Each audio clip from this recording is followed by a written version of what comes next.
Türkmen hökümetiniň 8 aýdaky işiniň netijelerine bagyşlanan mejlisde büdjetden maliýeleşdirilýän we hojalyk hasaplaşygynaky döwlet karhanalaryna zähmet haklarynyň, pensiýalaryň, döwlet kömek pullarynyň hemde stipendiýalaryň öz wagtyna maliýeleşdirilenligi habar berildi. Emma bankomatlaryň öňündäki nowatlar azyk kynçylyklary agdalmady. Döwlet habar gurulunyň berýän maglumatlarynyň tapawutlykda azatlygyň habarçylary bilen guruluşan adamlar ýagdaýyň barha agyrlaşýanlygyny gurrun berýärler. Mysal üçin Türkmen Awadyň Senagat bankyna agşam saat 18:00-dan nowata durmagy başlaýarlar. Ir saat 7:00-dan 9:00 çenli bankomatda pul goýberler.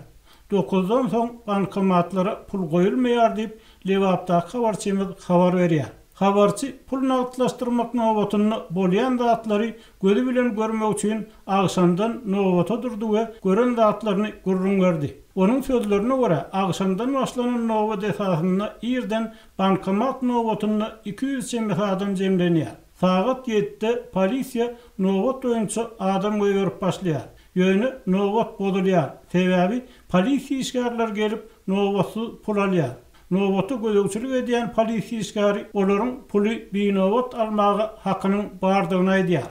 Polisiýadan soň maýyplar, ýaş çagal aýallar nowatsy girjek bolup, bide her 5 adamdan soň binowat girmek mümkinçiligi berilmeli diýip öz nägileliklerini bildirdi. Biri gelip men Awganistanyny gulluk etdim, uruşa gatnaşdym diýip polisiýa ofiserine ýüzlendi. Awganistan, Eýranistan nirde gulluk eden bolsaňam nowatyňydyr diýip nowatçy polisiýa oňa gödek jogap berdi diýip Lewapda habarçymyz aýtdy. Manat nagdlaşdyrmak kynçylyklary ýurt ýylatynyň iň gür ýerleşen tebitleriniň biri bolan marda hem ýeňlemeýär. Bayramali etrafyndaky we şäherindäki bankomatlara odal günne 10 adama ýeterlik pul salynan bolsa, inni bary ýogy 5 adama ýeterlik pul salynýar diýip tebitde habarçymyz aýtdy. Ýagdaý Mar şäherinde hem ýeňilýär.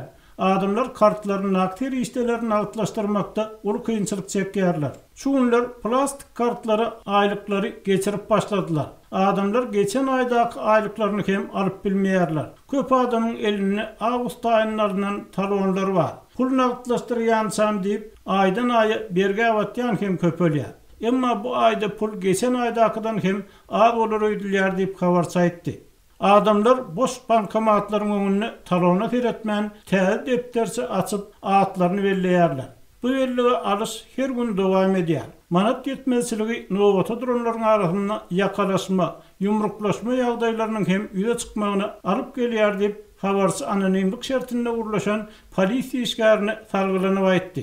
Şu gün ören agyr geçdi. Edarada polisiýa işgäri galmady. Ya o geňeşlikdäki bankomatyň önüne uruş gyýkylyk bar, ya bir ýerde adamlar oňşunok diýip, ýerlerine jaň elli diýip polisiýa işgäri gurrun berdi. Onuň sözlerine görä, her bankomatyň önüne 2-3 polisiýa işgärini goýmaly bolýar. Nowata duranken polisiýa işgärleri olaryň içinde ýitip gidýär. Onsoň gyssaga düşsek, ýene daşyndan polisiýa çagyrýar diýip adynyň aýdylmalygyny soran ofiser özleriniň halkyň hal ýagdaýyny düşünýänliklaryny, olara gynanýanlyklaryny hem sözüne goşdy. Adamlar bizden sorýar, näme üçin manat ýeterlik däl? Haçan bankomaty pul hararlar diýýärler. Näme diýjegimizi bilmeýär. Ýanlaryna duramsaň adamlaryň görýän horlugyny günne görüp durun. Başarsam olara batyş edemmek, paýçylykly bolmaga çalyşýarny, bu ýagdaý başga bir bankomatyň ýanyna nowatçylyk çekýän ofiser hem tasdik etdi. Manat nagdlaşdyrmak kynçylyklary bilen bir hatarda ýurtdaky azyk kynçylyklar hem dowam edýär diýip habarçylarymyz aýdýar. Aýdylmagyna görä, aýda her maskala bir gelek 2 towuk buğdy, ahally öndürilýän akýagdan birisi, 1 kilogram şeker el ýeterli wagt diýilýänden berilýär. Onu hem adamlar nowata durup bir-birini baskylap denýär almaly bolýar. Bu hil agyr ýagdaý diňe 1994-nji ýylda gördüm. Ýöne ol bary ýogy 6 aý dowam etdi. Dükanlaryň öňündäki nowatlary görende bu ýagdaý haçan düzeler ka diýip agyr pikir etmeýärsiň. Adamlaryň ýüzüne gözüne agyr lapkeşlik, ýadaglyk, gahar gadap bar diýip 65 ýaşlaryň aşgawatly oglum azatlygyň habarçysy bilen söhbetdeşlikde aýtdy. Şu aralykda Türkmen News nesriniň maglumatyna görä, Balkanawat şäheriniň ýaşaýjylary 7 sentýarda pul nagdlaşdyryp bilmän 200 çemet adam bolup, başda Sewit prokuraturasyna, soňra Merkezi Bankyň ýerli bölümine barypdyr. Emma olara barybir nagd pul almak başartmady. Şu aralykda Balkanawatdaky bankomatlary şäheriň çetine göçürmegiň maslahat edilýär. Tasdiklenmedik maglumatlara görä, häkimetler nowat problemasyny hut şeýle usuly çözmekçi bolýarlar diýip garaşsyz neşre ýazýar.